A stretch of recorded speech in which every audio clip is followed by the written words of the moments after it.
Poltergeist Peak is located on the border of the Ghost River Wilderness Area and Don Getty Wildland Provincial Park. It sits north of Pacacos Mountain, west of Devil's Head, and south of Mount Davidson. Jay, Sara, and I made an improbable, and possibly first, winter ascent of this obscure and remote peak, first driving many kilometers up the Ghost River before parking at the end of the road and signed trailhead. From the trailhead, we hiked up the flood-ravaged riverbed to a large south gully and our access to the peak. We hiked and scrambled the gully, bypassing several waterfalls before scrambling snowy scree to the upper southeast summit ridge. Time was ticking by as we struggled to find a reasonable route through the summit cliffs, but we finally managed, topping out to beautiful winter views. Return was via headlamps along the same route. After 4 months without an original summit, I was more than ready for an adventure when Jason Wilcox approached me about a winter ascent of Poltergeist Peak. Considering how remote and obscure this peak is, there was a very good chance we could be the third ascent. I gave us a 50-50 chance at most, but figured the drive alone would be worth it. Sarah McLean joined us, and by 0700 we were driving the TransAlta Road to the Ghost River. Today that they were 10 or 11 days ago. Yeah. Drifts, and you're like post-holing through the drifts, right? Exactly. It's not at all because There's so much snow general everywhere. snow, Yeah. right? Today. Is that more than usual? Yeah, I mean, Another person in front of you? person in front too. Do you think it's because of maybe the snow? Everyone's seeing the snow. Yeah, the snow probably. Snowmageddon, and they're Probably like... seeing the weather coming and thinking. Jay is a modified 1997 Toyota Land Cruiser that is built specifically to handle the Ghost in winter. I think the Prius would be stuck by now. Maybe. Pretty sure. Everything was going great as we started across an ice bridge over a deep section of the river. Suddenly, the front passenger wheel plunged through the bridge into icy water below. The truck was tilted at a severe angle into the river. 2 vehicles drove up, and a guide and his client generously donated an hour of their day helping us out. I kind of don't want to watch. I slipped while gathering rocks and damaged something on my right side, likely bruised ribs. That would cause me nauseating pain all day, just as on Bonnet and Hickson last summer. Yay.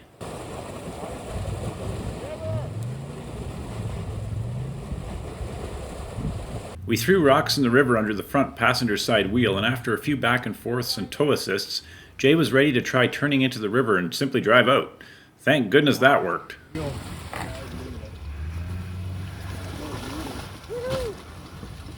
Wow. Amazingly, the truck seemed no worse for the experience, and we all decided we might as well continue with our original plans. This river crossing is a little easier. Usually. Good, the bad, and the ugly. What's that one rated, Jay? Grade 4 to grade 5. So left-hand side is grade 4, and then the right-hand side is very steeper there. It's grade 5. What are these guys doing? This house is Sky. Oh, that's what that It's up is. that drainage. That one always looks fun to me. Yeah, Is that the one that goes like stepped? Yeah. What is Beowulf rated? Grade 4. It's a fun climb. It's just like this tight little canyon that. Well, that didn't take that long. That ain't from that spot. Yeah, I mean, as Like long as you don't get said. stuck in the river.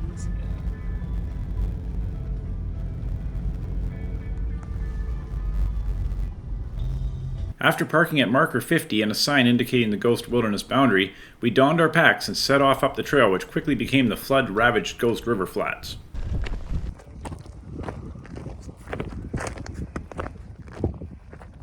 I'm gonna be honest, my injury hurt like the devil with the pack digging deeply into it. I felt a little like vomiting every time I planted a hiking pole or took a big step. Today was gonna be an HTFU day for me. And I was like, well, you know what? I'm gonna- We turned up the south access drainage on a mix of sugary slick snow, water ice from the creek, which was still flowing in spots, and fun little rock ledges.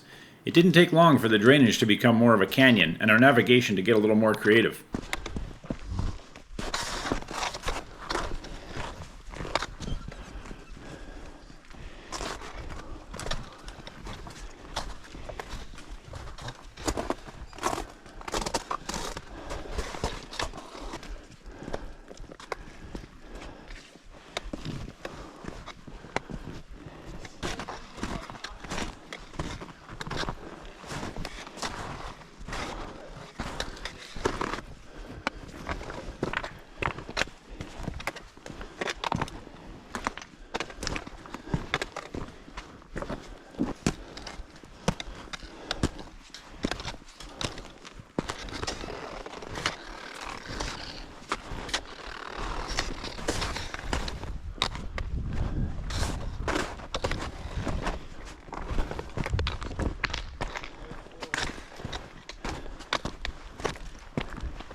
We scrambled and traversed steep snow slopes, avoiding scenic frozen waterfalls in the canyon below. There were a few no-slip zones and some tricky maneuverings on hard snow that made me wish I'd donned my crampons.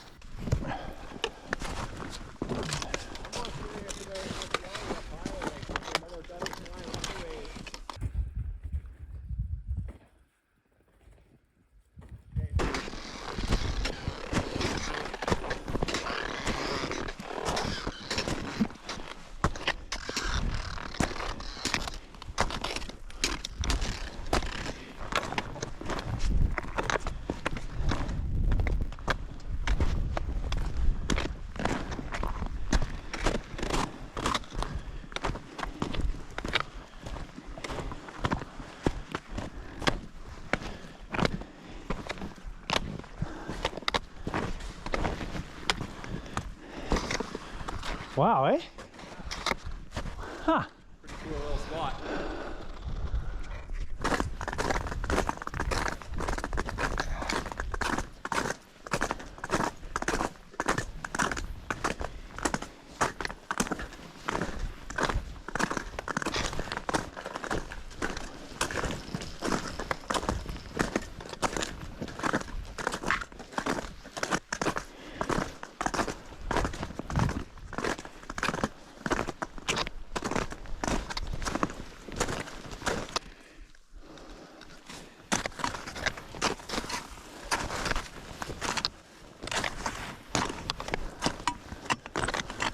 The next few hours were tough, for me at least. My side hurt like the dickens every time I took a step, and it was slowly becoming more and more obvious that this mountain was not quite as simple as it first appeared.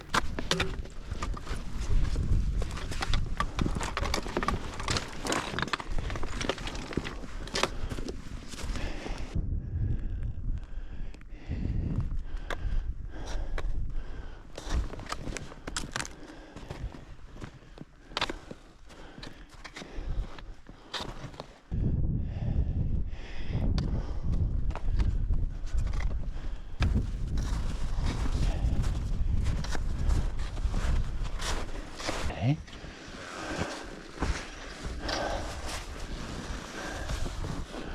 Wow.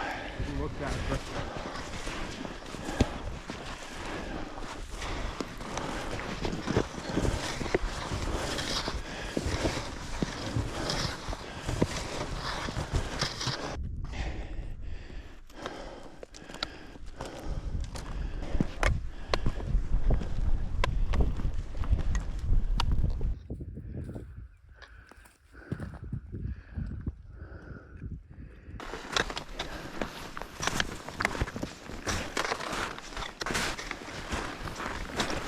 As the clock rolled around to 1300 hours, we finally stood atop the southeast ridge with great views to the summit block above and Astral Castle Rock and Devil's Head.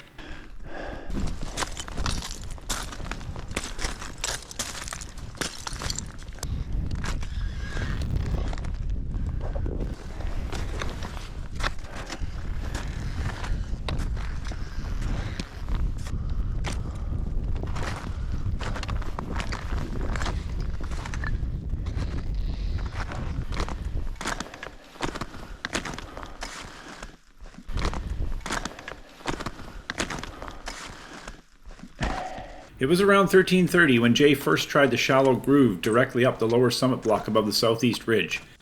It was steeper than it first appeared, and I knew that I could not get up something like that in these conditions and with my injury. We decided to try another option.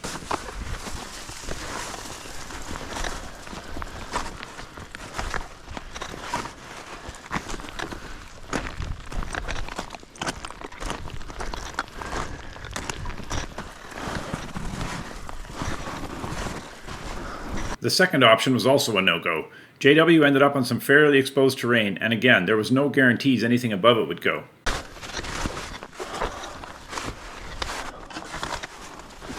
The last option, which required at least a few hundred meters of height loss from the southeast ridge along the summit block, finally looked reasonable. It still had a steep snow slope to negotiate and even a couple of moves over some water ice, but it laid back nicely to the upper mountain, looking very promising.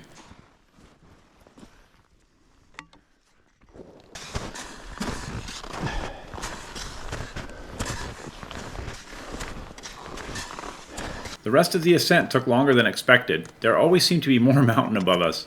Once up the south gully, we started a rising traverse to the northeast, ascending a mix of fresh snow, icy rock, and loose rubble, before finally running out of mountain. Hell yeah. Yep. There was nothing above us anymore as we traversed the last few meters to a dilapidated summit cairn, buried in wind-blown snow.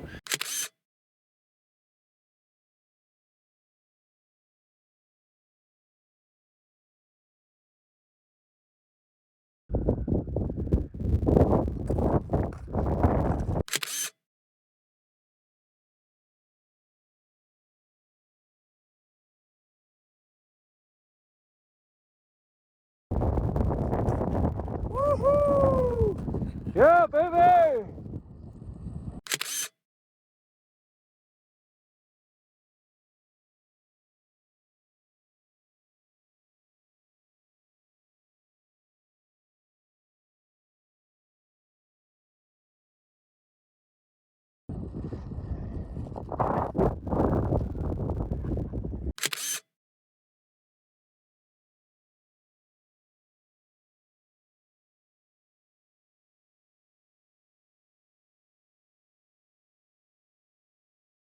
We were the first party to sign the register since Collier and Jones left it 13 years ago. The lighting's so beautiful. I know. Descent was mostly quick, but for some reason it really hurt on my injured side, slowing me down a bit. At least I had some summit eyes to keep me going now.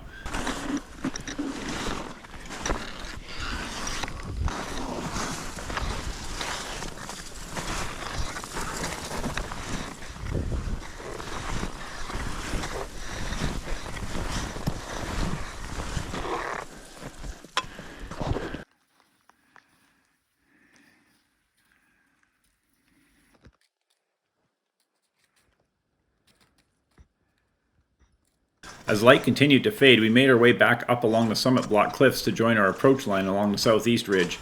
It wasn't worth fooling around with the cliffs and avalanche terrain below at this point, especially given the lateness of the hour.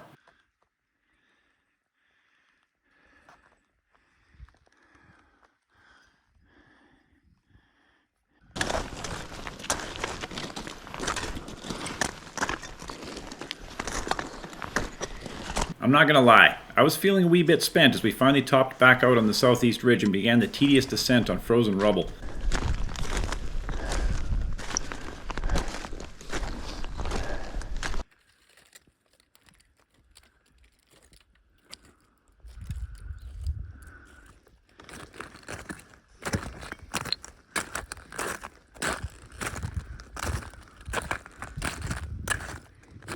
The sun kept setting to the west, giving some nice lighting, but also encouraging us to keep going.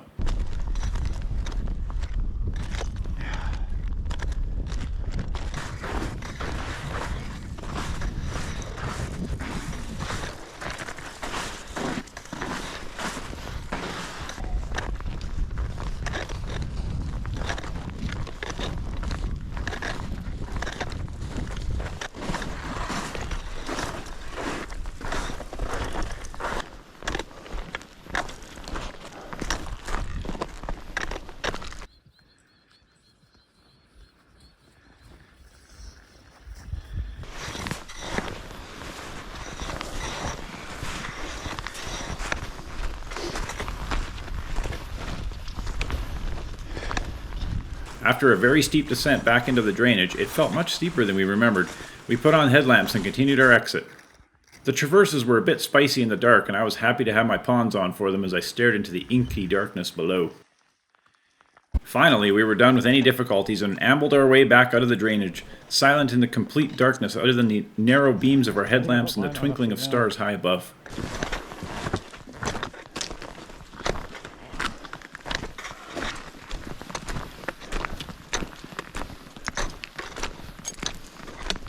We finally got back to the truck for a round trip time of just under 11 hours at 8 p.m.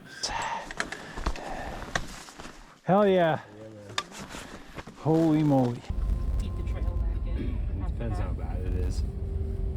The drive back was very uneventful, thankfully. We found the alternate crossing to our failed bridge and crossed it easily.